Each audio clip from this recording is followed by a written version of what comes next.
Okay, good evening, everybody. To the students who sit in that very last row, can you hear me? Okay, yes? Okay, yeah, I just wanted to make sure. I don't have a good sense here how well the system works.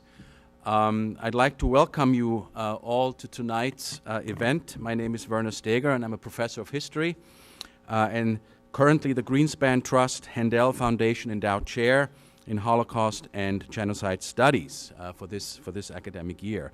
And it's a privilege to welcome all of you to tonight's event. We just figured out at the dinner that this is actually the 10th anniversary event. So the first time this took place was in the fall of 2008. And the speaker was the same speaker as we have today. So we also figured this out. So this is sort of an interesting coincidence, right?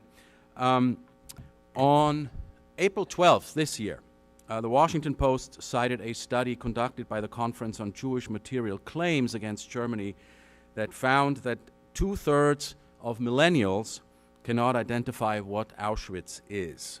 Asked to identify what Auschwitz is, 41 of the respondents and 66% of millennials could not come up with a correct response.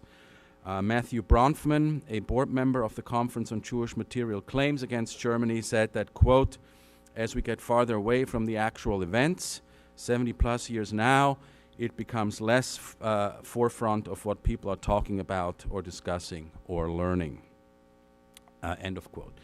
At the same time, anti-Semitic incidents in the United States surged 57% in 2017 as compared to the previous year.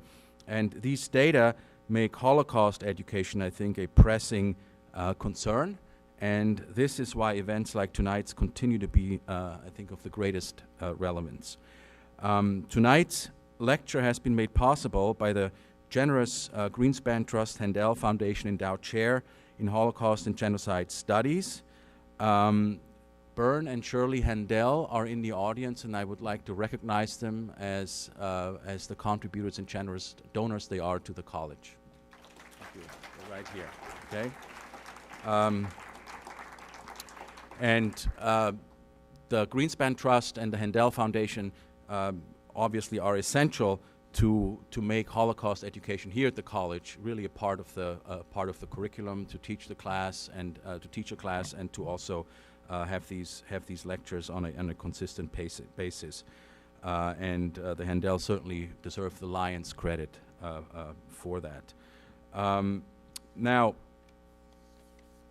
it is now my pleasure to introduce tonight's speaker, who incidentally is also one of my favorite persons ever. So, Anna and I go back to November 2007 when I was on sabbatical researching a multi-country abroad class on the Holocaust, when she gave me a private tour of the grounds of the Nazi death and concentration camp of Auschwitz-Birkenau. And I was so struck with compassion and depth of her knowledge that I asked whether she could co-teach the class with me when I was ready to offer it. Since then, she has taught the Polish section of the class 3 times with me, to the delight of my students, I should say, okay, who by the time we reached Poland were usually tired of me, and I was gladly losing the popularity contest to Anna when it was time to do so. Anna Sommer has since received her PhD from the Department of Jewish Studies at Jagiellonian University in Krakow, Poland, and she is currently Associate Director and Professor at the Center for Jewish Civilization, Edmund A. Walsh School of Foreign Service at Georgetown University in Washington, D.C., where she teaches classes on the Holocaust, Holocaust and Gender, and Jewish Civilization.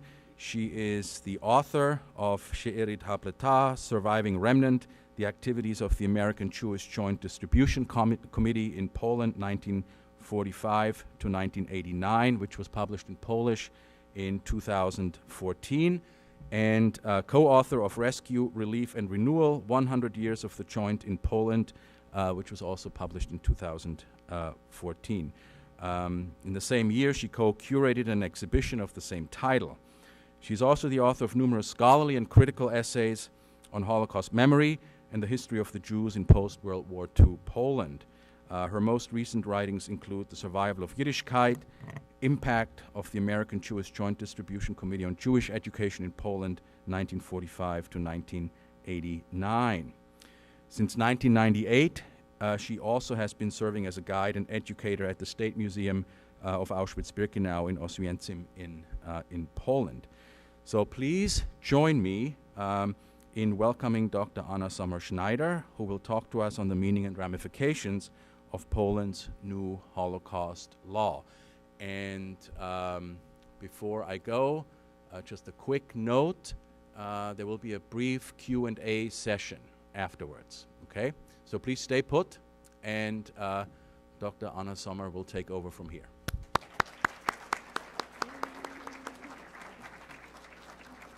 Thank you so much. Thank you. And my mom kept saying you would never accomplish anything, so it's too bad she doesn't speak English. She could hear that. Maybe I did. Wasn't really that bad. Thank you so much. It's a great honor and privilege to be back here. It's wonderful to see old friends. I'm really pleased to see so many students in the audience. It's encouraging that young people want to learn more, especially about distant countries such as Poland. And if you follow a situation, and not only in Poland, but in Europe in general, because we see that it is more than troubling. We see increased nationalism in many countries, and my talk today will focus on the consequences of the new Holocaust law that was just introduced, or rather the amendment to an existing law, which was passed by Polish Parliament only 3 months ago. So thank you again, Professor Steger, for your kind invitation. And you're probably the only person that I know who lives in the United States who know how to pronounce both of my names properly. I also want to thank Bern and Julie Handel for making this event tonight possible, and thank you for re-inviting me. That's, again, great privilege to be back in Dutchess Community College. Like I said in my presentation today, I'm going to focus on 3 major issues to understand the consequences associated with the new Holocaust law. We first need to look at the political situation in Poland, which of course gave foundations for the so-called Holocaust law. I will also look at the perceptions of Polish history to understand particularities of this law. And finally, I will discuss possible consequences that can be expected, which are associated with the enforcement of this law, both in Poland and also outside the country. And at the same time, I will try to keep you awake. I know it's a late hour and everybody already had dinner. So now let me say a few words about the current situation, political situation in Poland. Since the 2015 parliamentarian and presidential election, the right-wing Law and Justice Party has been in the strongest position that any party has ever enjoyed in post-communist Poland, with the majority in both houses of the Polish parliament. It's been governing alone and has capability to reshape the nation according to their conservative and also Catholic worldview. The government has also the backing of President Andrzej Duda, who's a former member of this party. So the most concerning changes that have been introduced in the last almost 3 years now are associated with the Constitutional Tribunal, which is equivalent of American Supreme Court, by first refusing to swear in judges appointed prior to election by the previous administration. And after the Law and Justice eventually appointed their representatives, the ruling party now took control over the Constitutional Tribunal, and through recently passed legislation, also entire judiciary system in the country. Polish people were not necessarily accepting the changes, or they tried to express their concern in the entire country. We saw tens of thousands or even hundreds of thousands of people going on the streets. These are photographs taken in different parts of Poland, and of course there were people who realized how dangerous it will be if the government actually takes control over the judiciary system in a country. In the last 2 years, we've also witnessed an unprecedented increase of nationalism.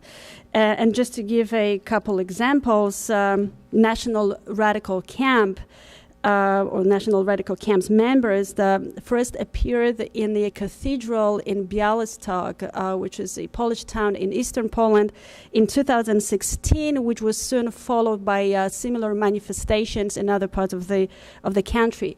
National Radical Camp, this far-right radical organization, was first established in pre-World War II Poland in 1934, and actually it was delegitimized only 5 months after its inception. So apparently back then in pre-World War II Poland, it was considered too radical, and it is not too radical today. The other forms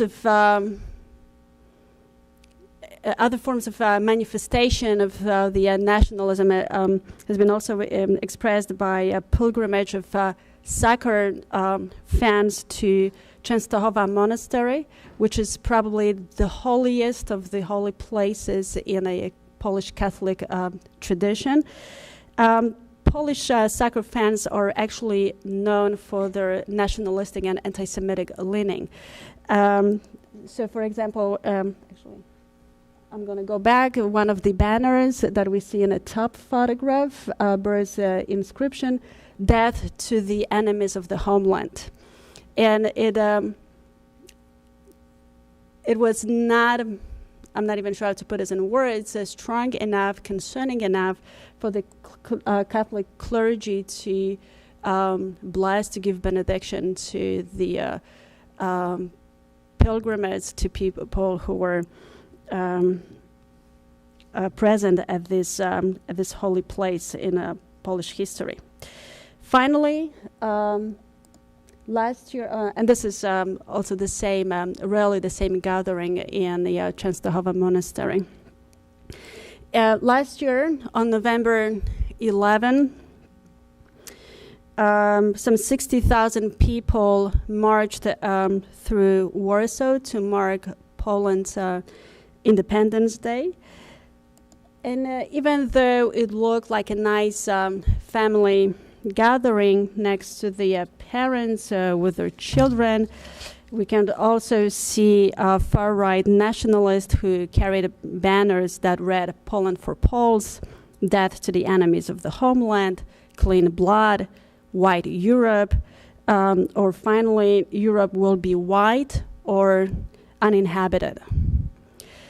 The ultra-nationalists from the previously mentioned National Radical Camp, and also another Polish organization called All Polish Youth, organized this march. And although most of the Western world, including some Poles, were shocked, not by the march, but by the slogans and banners that were carried by the marchers, the ruling Law and Justice Party called the march to be patriotic, and the former Minister of Interiors, Mariusz Błaszczak, even called the rally a beautiful sight. So it is, of course, concerning. And only President Andrzej Duda criticized the participants of the march for the xenophobia, anti-Semitism, and nationalism. Finally, less than 2 weeks ago, National Radical Camp members manifested their power in Gdańsk, which is actually the place where the Solidarity movement was born. And when we look at photographs like this, it is truly concerning. It really reminds us of pictures that we see from Nazi Germany from the 1930s. youth movements dressed like, etc. So, although many argue today that only extreme minority of Poles today identify with the radical worldview represented by the national radical camp and other far-right movements, yet it's important to discuss the roots of Polish nationalism in order to understand the rationality behind the new Holocaust law. And I think the two major questions that I will try to address today is why the nationalistic radical movement is so popular, and finally, why is the far-right government so popular in Poland today. I think this phenomenon can be explained twofold. On one hand, this is the price of the political transformation in 1989. Young people who today support this radical movement simply feel excluded from the society, and we feel that they need foundations for their own identity building, and clear nationalistic message, which is now provided by the Law and Justice, simply helps to unify this younger generation, those young people. In addition, both younger and older generations of Poles complain about lack of stability in their lives, which we see also outside of Poland. This is not only a Polish phenomenon, which on the other hand might be surprising given the fact that Poland today is counted among Europe's fastest growing economies. The point is, however, that people feel that the benefits are not equally distributed among society, and still there remains a big gap between the poor and the wealthy. So that's the promise given by the Law and Justice during the previous election to improve social welfare benefits. And the iconic in Poland, 500 plus, namely, it's equivalent of about $150 that every family with more than one child receives every month, really made it work. It really made a difference. What might be actually surprising to hear is that such a popularity of the radical movement can be also linked to the recent refugee crisis in Europe, even though Poland was not really a destination for the refugees coming from Middle Eastern and African countries. Apparently, more than 70% of young Poles voted for Law and Justice because they were against accepting any refugees to Poland. So how this phenomenon can be explained in a country which doesn't really have any minorities and any immigrants. And these photographs are actually quite interesting, because when we read the banner at the background, this rally was organized about 2 years ago in the city of Wrocław in the western part of the country. The banners read, "They're coming to change our world, destroy, burn, and rape what has been ours." And during the rally, people who organized this manifestation decided to burn an effigy of a Jew. Because what they meant, or they were not really concerned about Jews coming to destroy our world, to rape us, to take away what has been ours. So how can this phenomenon be explained? Because for centuries, the Jews were identified, they were considered the other, strangers. And in a sense, a Jew became like a symbolic figure.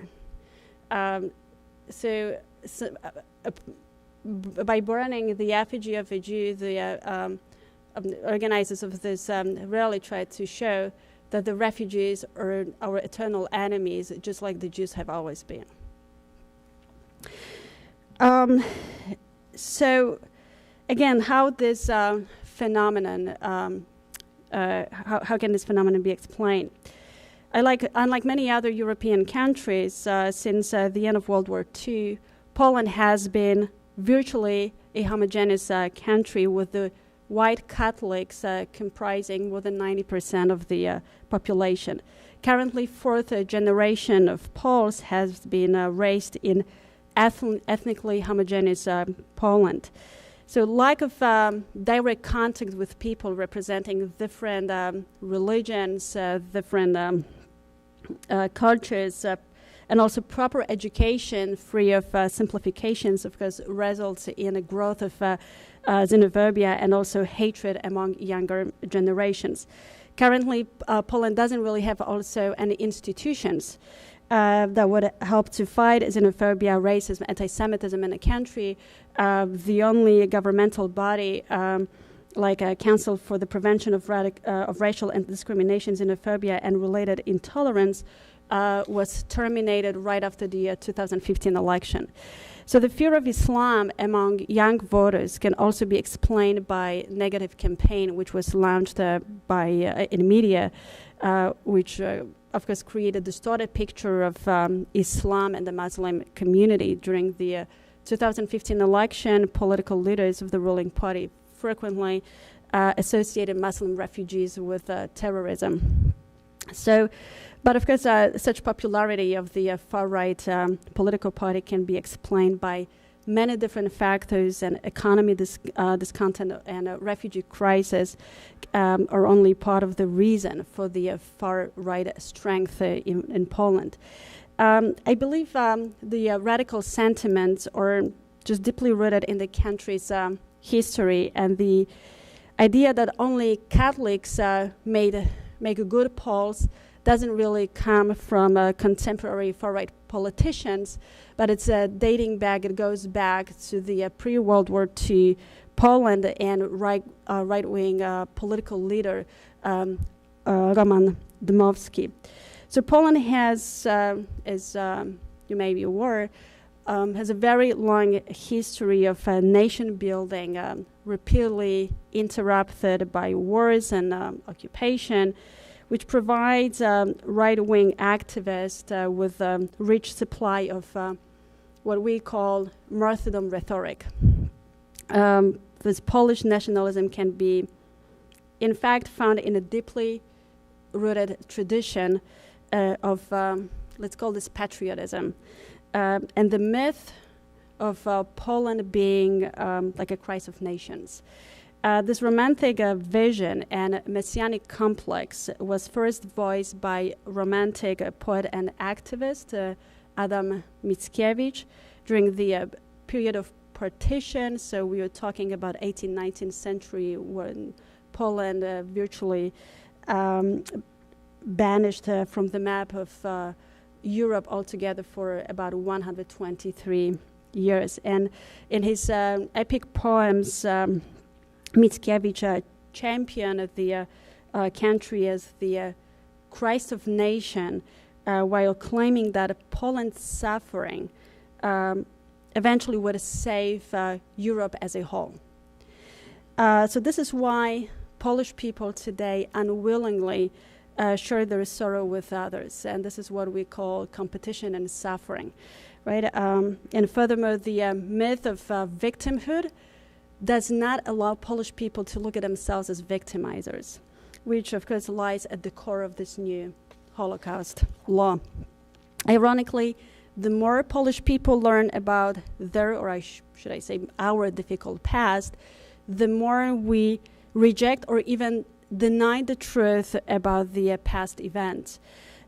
Also, this form of patriotism, which I just described, gives foundations for the Law and Justice Party political legacy. Poland's governing party is seeking to shape the country's future by controlling perceptions of the past, and this is what we call politics of history. And of course, this can be achieved by creation of a new historical narrative, and further on through education, but also taking control over media, public media, film, etc. So if we look back in the historical narrative and education in post-World War II Poland, we can see that the school curricula didn't include education on Holocaust at all, especially in the period of the communist era. The term Holocaust didn't exist. It was not used in a public discourse. It was not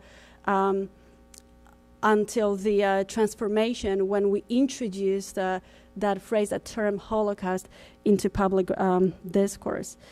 And of course, we also see that the Jewish history or experience of World War II was often blended with the one of the Poles. In other words, that Jews and the Poles suffered the same way, the same fate during World War II. So suddenly the question of crimes committed by Poles against the Jews and the Jewish neighbors, in fact, was not discussed in the classroom and again was entirely removed from the public discourse. So not only proper education on Holocaust was neglected, but also education on a society and what is the role of the individual within that society was entirely neglected. We also didn't teach much about Poland being central in the history of the Holocaust due to geographic location, namely that the Nazis decided to build machine of systematic annihilation of the Jews on Polish soil, whether we like that or not, because nobody asked Poles for permission. And therefore, whether we like it or not, Poland will be associated with the Holocaust, and it shouldn't be surprising that also this geographical connotation, which gave basis for formulating commonly used phrase Polish death camps, was the reason for the ruling government to introduce this new law. So today, instead of focusing on proper education, again, free of simplifications and distortions, the Polish government today takes literally a step backwards by introducing an amendment to the existing law on Institute of National Remembrance. And needless to say, the politics should always stay away from history, and especially when politicians create a new historical narrative against history and in spite of historians. Nobody really asked historians in Poland what do they think of this new law and what would be the consequences in the future. According to the government officials, the new Polish law, commonly referred to as the Holocaust Bill or Holocaust law, is a necessary step for preventing the intentional defamation of Polish nation. And if you look at there's many similar memes that we can find today on the internet, which kind of explain that people often confuse victims with perpetrators, which I'm not going to get into details right now, but what's important, or what was very symbolic, is that the Sejm, which is Poland's lower house of parliament, passed this law just a day before commemoration of the International Holocaust Remembrance Day, which falls on the same day when Auschwitz-Birkenau death camp was liberated. So now we know that this decision literally created a firestorm around the world and caused the biggest crisis in trilateral relations between Poland, Israel, and also United States. The biggest crisis that we've seen in 30 years. So the passage of the Holocaust law has in fact impaired U.S.-Polish relations. So we've seen terse language coming from the U.S. administration attacking Poland's legislative steps, while many members of the U.S. Congress have voiced displeasure at Poland's actions. And also, not surprising, many national Jewish groups here in the United States and around the world have reacted strongly on Poland's initiatives. Is it surprising? Not really. Perhaps not fully calculated by the officials in Warsaw, but the U.S. executive and legislative branch are very attuned to actions for and against world Jewry. So it shouldn't be surprising, again, that the Poland's new law has affected bilateral relations between the two countries. And for political and strategic reasons, this is very disconcerting. Of course, Poland and the U.S. have enjoyed a very close relationship for many years. And in fact, any break in a relationship is a win for Kremlin and also a loss for NATO. So while international crisis will be eventually solved and can be solved, what is more concerning is that this new law will stifle open discussion and research on Poland's difficult past, and also whitewash participation of some Poles in the crime against the Jews during World War II.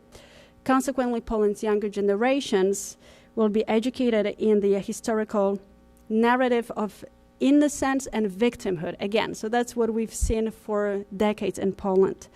These young Poles, just like their parents and grandparents, will be deprived the opportunity to rework real history of the nation, which is an indispensable factor for creating foundations for genuine dialogue among nations, and in this particular case, the dialogue between Polish and Jewish communities.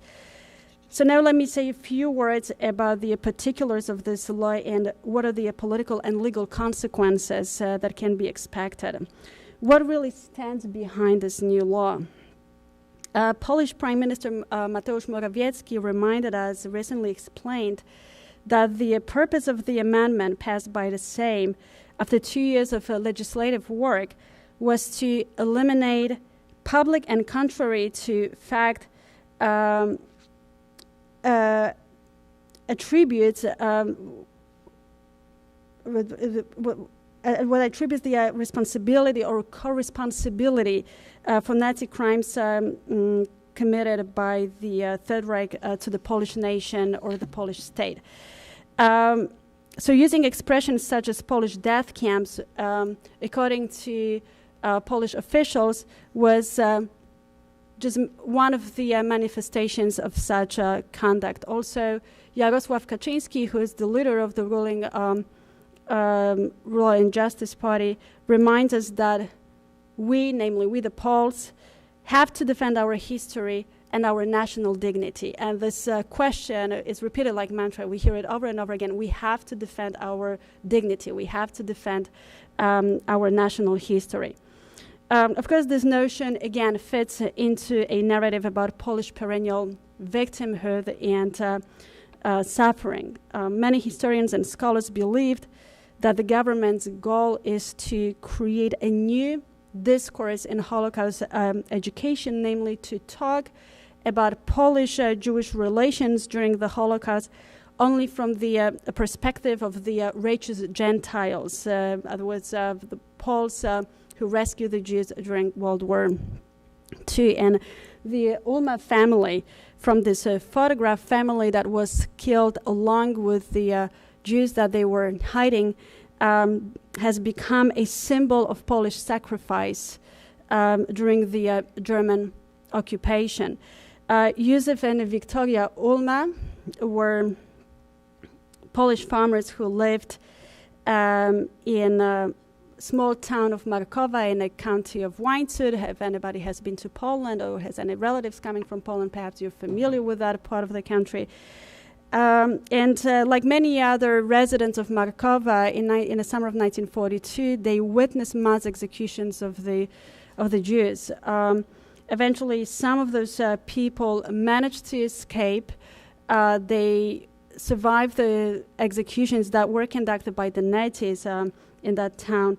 And one of the Jewish families, by the name of Shaul, asked for protection, asked for hiding in the Ulma's house. They didn't turn them away. They welcomed these people along with 2 other Jewish women.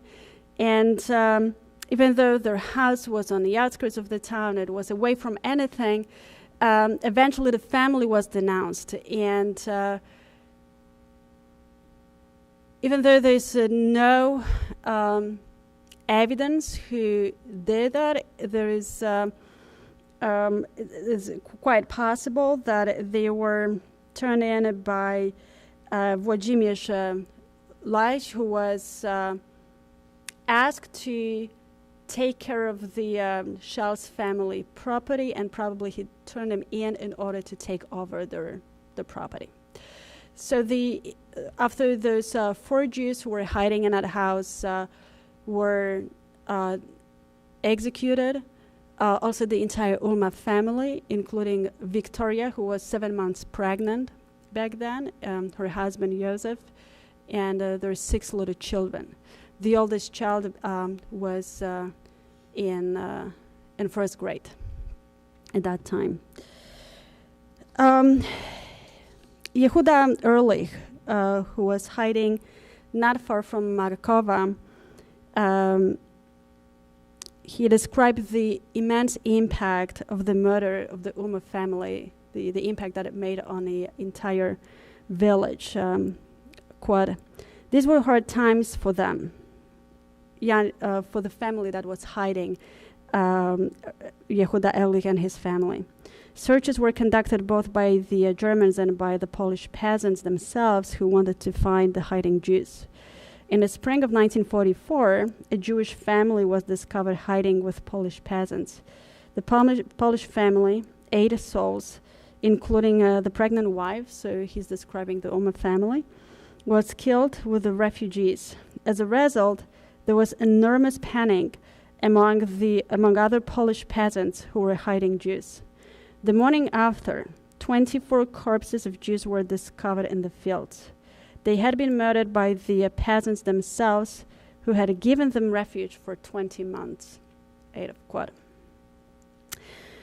Other farmers, however, continued to hide Jews despite the terrible fear of discovery. Of course, these people who risked their lives and the lives of their families deserve to be remembered, and certainly the world should learn about their heroic actions. On the other hand, to talk about the Holocaust, to teach about the Holocaust in Poland only through the prism, only through the lens of righteous Gentiles, is in fact a form of denial of history. So, what's the origin of introducing the amendment to that law? The first attempt to introduce the amendment to the Act of the Institute of National Remembrance was in 2013, shortly after President Barack Obama referred to a Polish death camp during a ceremony posthumously honoring Polish World War II envoy Jan Karski. Today, Karski is deemed a Polish hero who, during the war, informed the world, including President Roosevelt himself, about a systematic murder of Jews in occupied Poland. And we don't have the slides, or gone. No? Projector died. Okay, so the audience is still awake, project, and couldn't handle this. Okay. What are we going to do about that?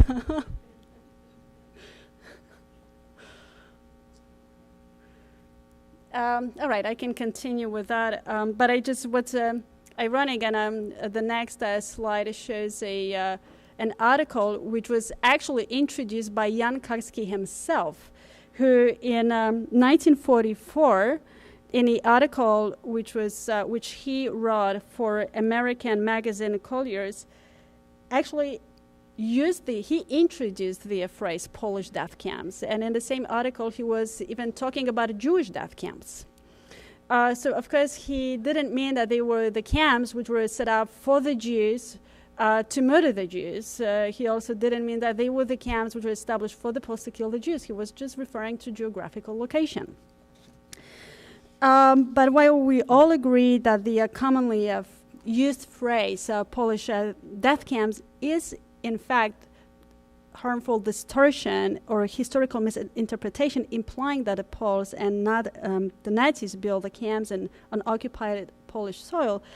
Yet approving this bill, which criminalizes the use of this phrase and threatens a 3-year prison sentence, is irrational and ludicrous. And I really hope to see, maybe not everybody, but at least Werner and some other friends again after giving this talk. I hope I'm not going to end up in jail after I set foot on Polish soil, which is going to happen in 3 weeks from now. The law, of course, is unfeasible as it doesn't introduce any workable judicial tools allowing prosecutors to enforce the law and penalize people who indicate that Polish nation was complicit in the Holocaust, particularly those who live outside the country. I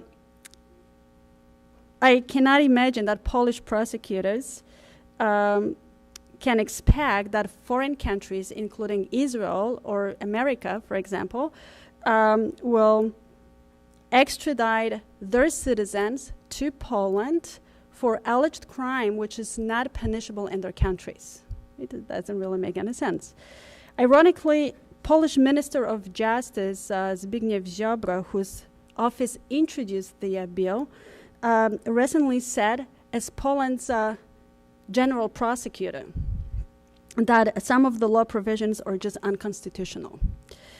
So there are those who say that the result of this law will be symbolic, and indeed the magnitude of the symbolism is overwhelming, given that in the first 3 weeks after the law was introduced, the phrase Polish death camps was Googled more than 30 million times.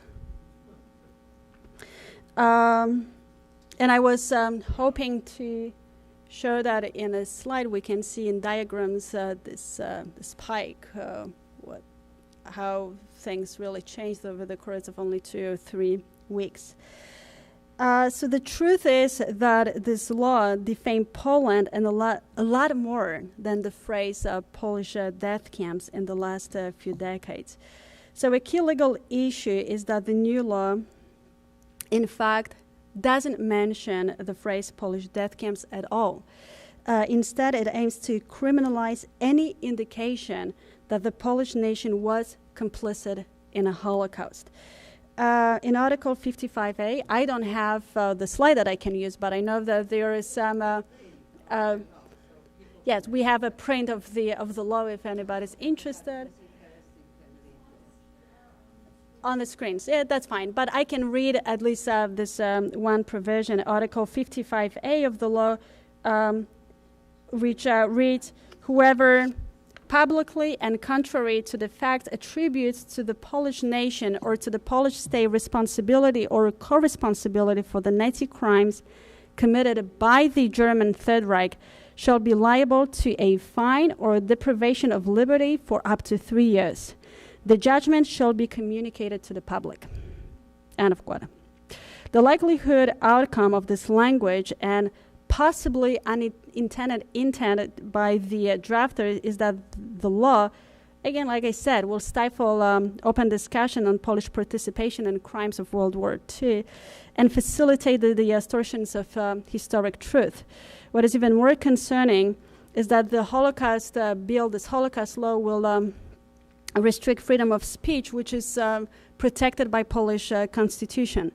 This new law will likely affect education and awareness in Poland, and even though scholars and artists technically are exempt from the law, researchers could still be given the potential for interpretive fluidity. So in other words, as a scholar, I can research, I can write, but it's very likely that I won't be able to talk about my research result publicly if I'm trying to prove that the Poles were complicit in the Holocaust.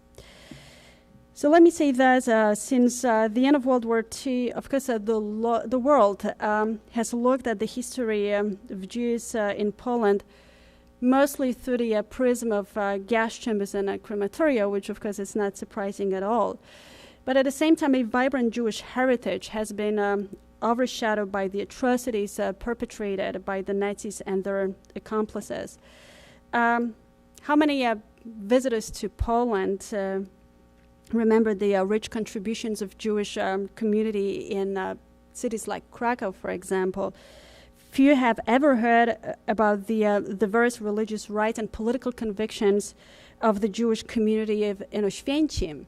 I'm sure many of people who are here in the audience have never even heard the name of Oświęcim before in their lives. And this little Polish town, today associated with a place of ultimate terror and extermination, was for centuries called Oświęcim by the Poles, Auschwitz by the Germans, and Auschwitz by the Jews, who comprised more than 70% of the residents of this town.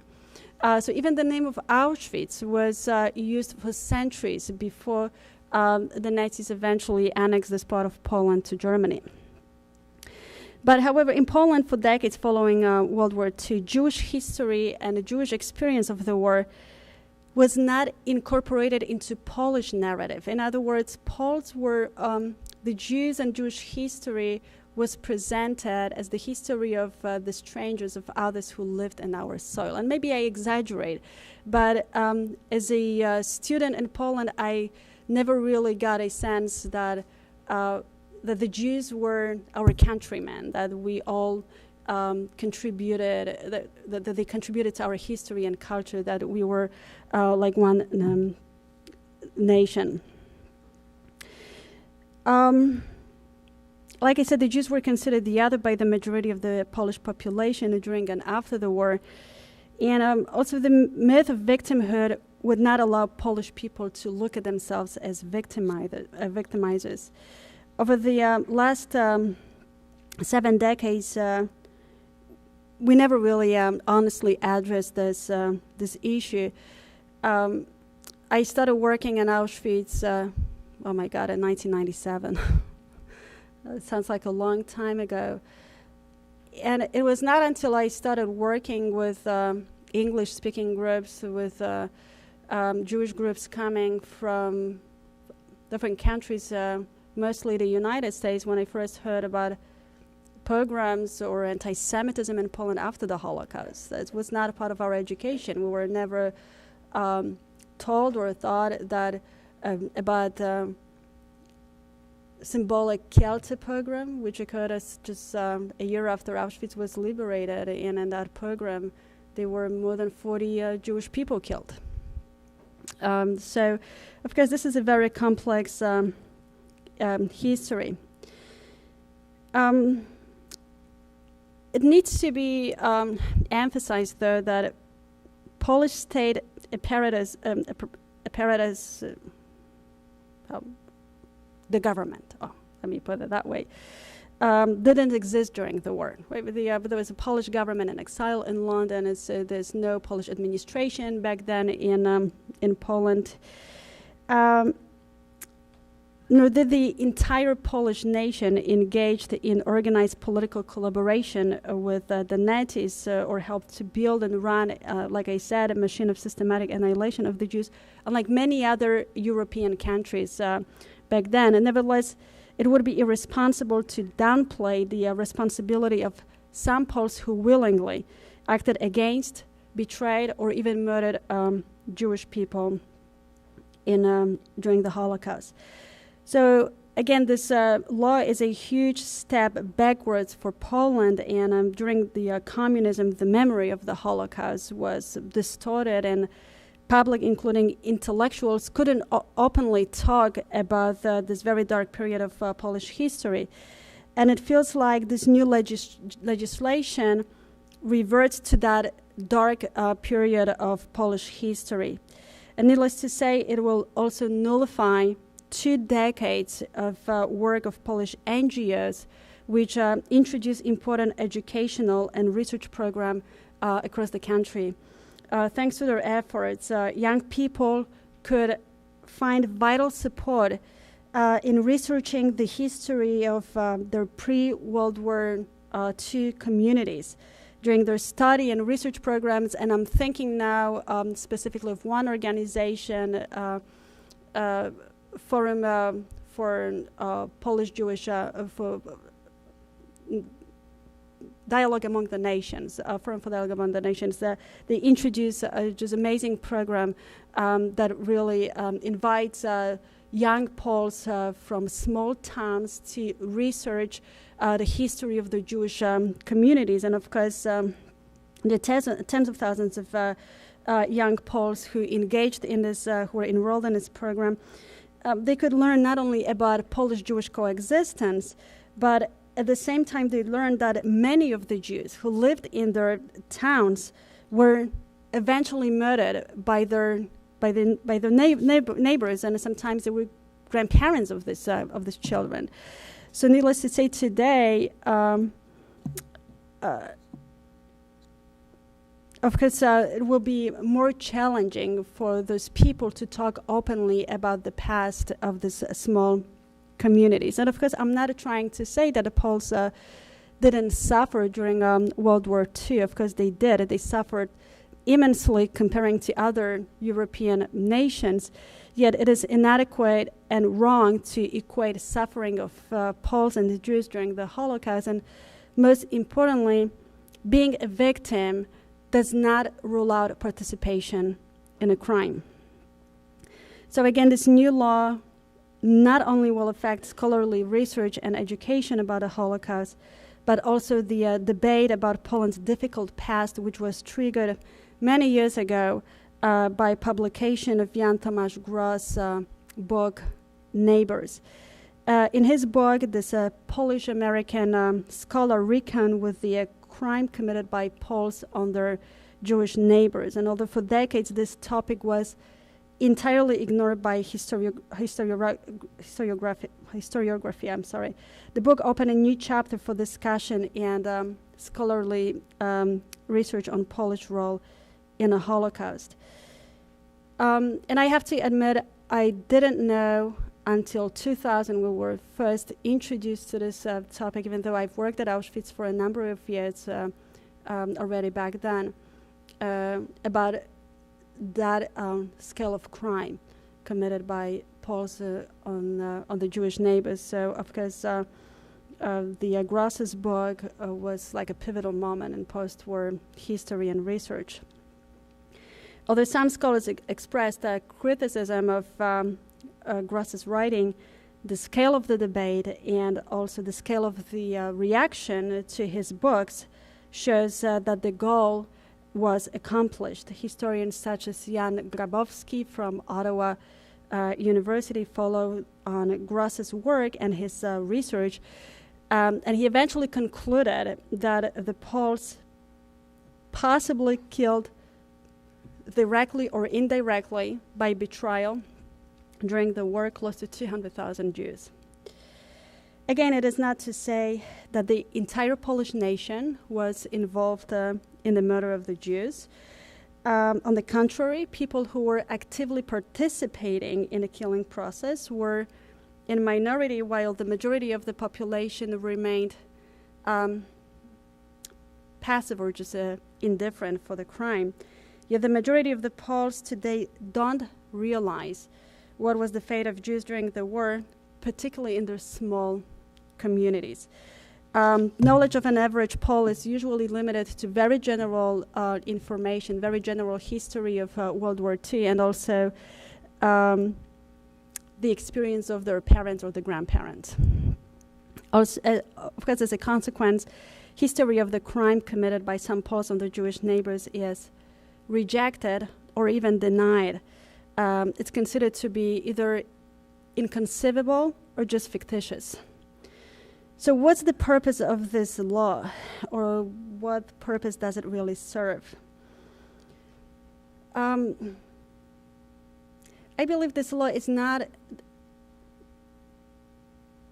to silence people who live outside the country. Like I said, this law doesn't really introduce any instruments and tools that would allow to chase people who defame Poland outside of Poland. Taking under consideration provisions of this law and lack of the possibility to enforce its regulations abroad, also statements of the politicians, including the Minister of Justice and Prosecutor General, we may conclude that the aim of this law is just to silence people who talk about these issues and Polish responsibility inside of Poland. So sadly or ironically, this law will likely affect Holocaust survivors themselves. And of course, and also the rescuers, like born in Poland Jewish survivor Ben Helfgott, who was only 10 years old when Germans invaded Poland. And after the war, Helfgott recalled that he was both saved by the Jews and by the Poles and almost killed by the Poles. And he recently he stated, they can pass the law, but it cannot work. Many people, Jews and Poles, have written about this history. It is there in books, and you cannot change it. And of course, many Holocaust survivors expressed their concern. What's going to happen if I go back to Poland? What if I travel with my family? What if I bring my students?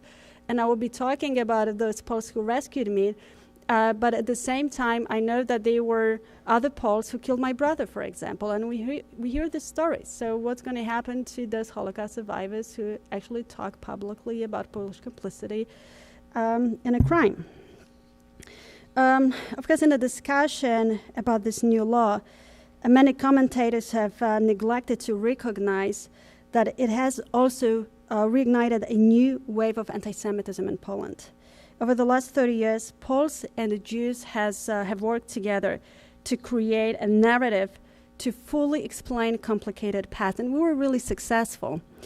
Although the bill has now revived old hatred among some Poles, and it must be made clear that the government is not really inciting anti-Semitism. The government doesn't really motivate anti-Semitism, rather the increased acts of anti-Semitic sentiments. And we are not talking about violent expressions of anti-Semitism. Synagogue in Krakow and in other parts of Poland, Jewish communities in Krakow and elsewhere are probably the only Jewish institutions in Europe where you can walk from the streets without any security. So we are not talking about violent forms of anti-Semitism, rather anti-Semitic sentiment. I believe this is a response to government's legislative actions and also policymakers' inaction. That nobody officially condemned any acts of anti-Semitism or any acts of nationalism. So let me just go back to the diagrams that I mentioned before. January 27th, people barely ever Google the phrase Polish death camps, and we see articles were published around the world about the new Holocaust law. It just spiked within 2 weeks. So today when we look, and I promise I'm now going to conclude this talk.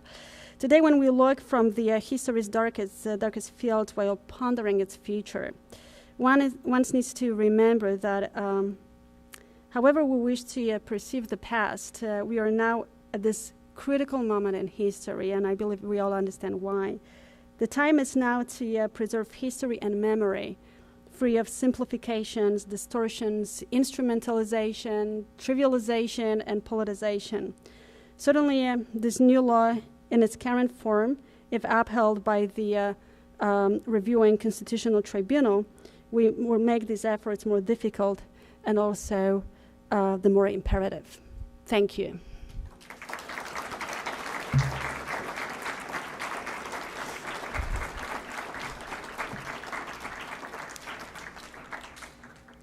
And I believe we still have time for questions.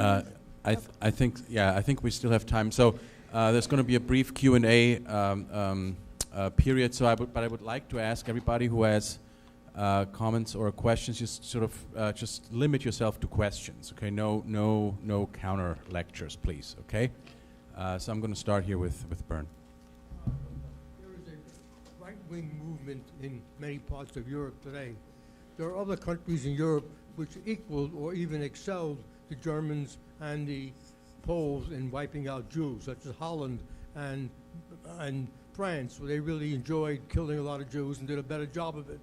Is there a similar law being proposed in those countries? Not that I'm aware of, and there are some other countries that are going to introduce their new interpretation of past events, and they're going to introduce new laws, but it's not official, and I'm not sure that we should be now talking about this before we hear more. The word I'm seeing in the media these days is national and nationalism. Isn't it just a substitute for fascism? It's not sure that I'm the right person to answer that question. We are all concerned about the increase in nationalism, not only in Poland, not only in Europe, but also in the United States. And at Georgetown, we are going to address this issue. Next year, we're going to organize a conference, and with different with speakers, experts on these issues, we'll try to discuss the problem and what are the roots, and whether we should be concerned where this is going, and if there is anything that we can do to stop these movements from growing. But first, we need to understand the roots, and of course, Poland is clearly obvious, and we know where this is deriving from, but it will be interesting to look at other countries and whether there are any similarities. Hello. Hold on, is it? It's fine. So my grandfather did one of the life marches back in Poland after he had spent most of his life after the Holocaust in America. He went back to do one of the life marches, and I want to know if this is going to affect the future of those marches that they do yearly. Holocaust events. So they do take place. You're talking about the marches of the living? Great question. There's a big concern for the organizers of the March of the Living, whether they should come to Poland this year and whether they should organize the march because of this new law. And they decided to come, and they were joined by President of Israel, Mr. Rivlin, and also Polish President Andrzej Duda. So there is hope. Yes, a couple weeks ago. Yes, 12,000 people participated. Were marching between the two camps, Auschwitz I and Birkenau. No, not that not that we've heard of.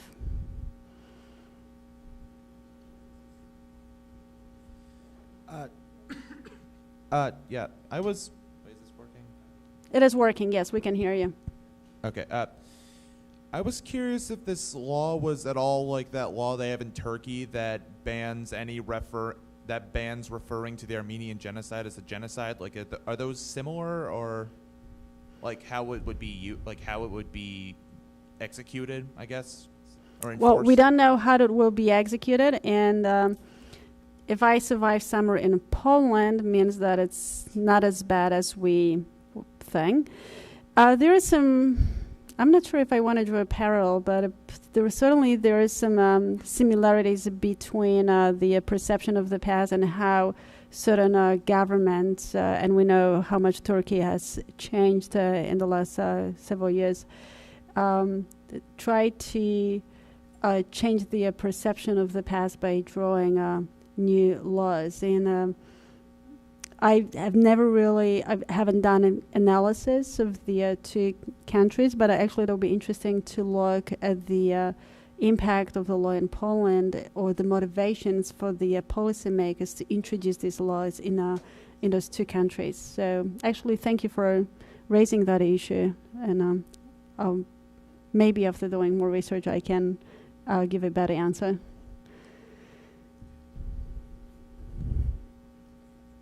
I was confused by one of your graphics. It was the one that showed where it said there were no Polish death camps, and then it showed there were Polish death camps. Which one? It was the one where a person was shooting another person. Yeah. Oh, okay. I'm not sure what do you mean by this? No, this is what we find on internet, and these are different groups that try to show that push the responsibility for Holocaust on Poles. In fact, this representation, they try to show that Poles are accused unjustly. So, of course, it's really hard to tell who stands behind this poster on the right-hand side, where we see somebody who represents a Pole shooting somebody who represents a Jew. But the people now who introduce like a counterattack in Poland for what Poland is trying to do, namely deny that there was any Polish complicity, and it's like, okay, we will remind you that indeed there were Polish complicit, and there were Polish death camps. And we also saw that in Israel, right after this law was, or the bill was first presented, later passed by the lower house of Polish parliament, when one of the members of Knesset, I cannot recall the name right now, who said, yes, indeed, they were Polish death camps. My mother or my grandmother survived Holocaust in Poland, and yes, I know for a fact that they were Polish death camps. So this is how people just in the internet respond to what's going on in Poland today. Well, again, I think the question is, in the law, in the amendment, it says contrary to fact. That we don't know how to interpret. Yes, What does it mean, how contrary to fact? So if I say, for example, that the Poles were responsible of burning the Jews alive in Jedwabne, Yes. is presented by Gross. Am I saying anything contrary to the fact? Well, technically, we know that Poles actually herded their Jewish neighbors into that barn, and eventually they set it on fire. But somebody can say, hold on a second, we know there were Germans in town.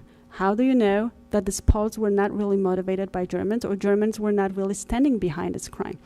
Am I saying anything that's contrary to fact? We don't know. And this is why we have problem with this law. It's very fluid. It can be interpreted by prosecutors in many different ways. And then also to say that Poles in that particular village were or weren't dependent upon interpretation of fact or Or I can establishment of say fact they were responsible. yeah. Does that mean the Poles are responsible? We don't really know. We don't know how this law will be interpreted in the future, and this is why many people have problem with this law, that it doesn't really introduce any tools, and we don't know how this law will be enforced, how much we can really discuss in public, and when we should be concerned about crossing the line. Yes, I totally agree with what you are concerned about, and I think everybody should be concerned that something can happen. But I am a political refugee in 1976 with my husband, because he was fighting with communists, because we have to remember that last 200 years Poland had closed mouths and have no voice. We could not speak. We were under occupation and partition, first 125 years, then we were free for 20 years between First and Second War, and then we were again for 70 years under occupation, Nazi, and very strong occupation of Soviet Union, which we have totally no rights. And my family and my husband's family were destroyed first by Nazi and then by communists. And two of my my grandmother brothers were killed in Auschwitz, not because they were Jewish, but they were Polish intelligentsia. And we forgot that 3 million of Polish Catholics were murdered by Nazi, and after Soviets took this list and were killing people according what Nazi, especially people who were socialists, who were thinking, who were educated, they were first to go. And in Auschwitz, first people who were killed, they were not Jewish people, but they were Question, Jewish please. people who were educated people. 'Cause we not know because all of they that. were Mhm. Jewish, but because they have education. And Nazi were doing everything, and the Soviets, to totally eliminate us. And only 3% Please of Polish question, please. intelligentsia is still alive. And I am a friend with Mr. Michnik and Mr. Jan Gross, because my husband was fighting, especially after 68, they were all in prison. And we were expelled in 1 week. Yes, I understand. But this is very crucial, because I understand that we have to defend. Again. And in the law, what you are mentioning, it is a law against Ukrainian, mainly, that they were killing Poles, and it is also protecting artists. My husband was artist and architect, and like you, professor, which for sure nobody will put to the prison, or my young girls will be not put to the prison either. So I don't understand why you are totally, through the entire your explanation, try to convince us that it is entire nation, actually, it's against Jews. It's a very small group of people. 1 second. We have the same thing now in America with Trump. Ma'am, all right. Which is I said that. right-wing people who are against everybody. This is not right. It's not right. Sorry to say, but it's not right. It's not right. I didn't say a single time that the Poles were not victims, Yes, but you didn't mention that 3 million of I think we need because to, this was not, it was not, well, we ma'am. need to move on. Excuse me, ma'am. I think we move on. We have to move on.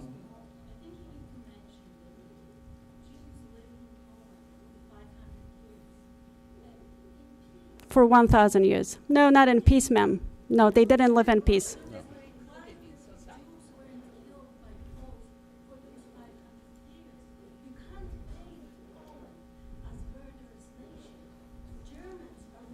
Ma'am,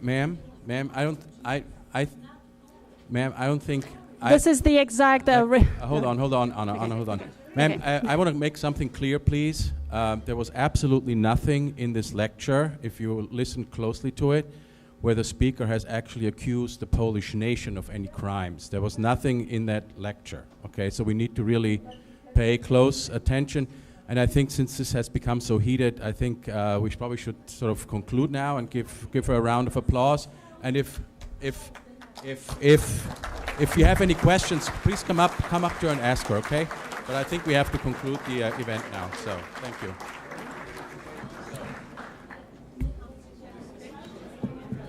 I did mention riches among nations. I did mention riches among the nations. I did.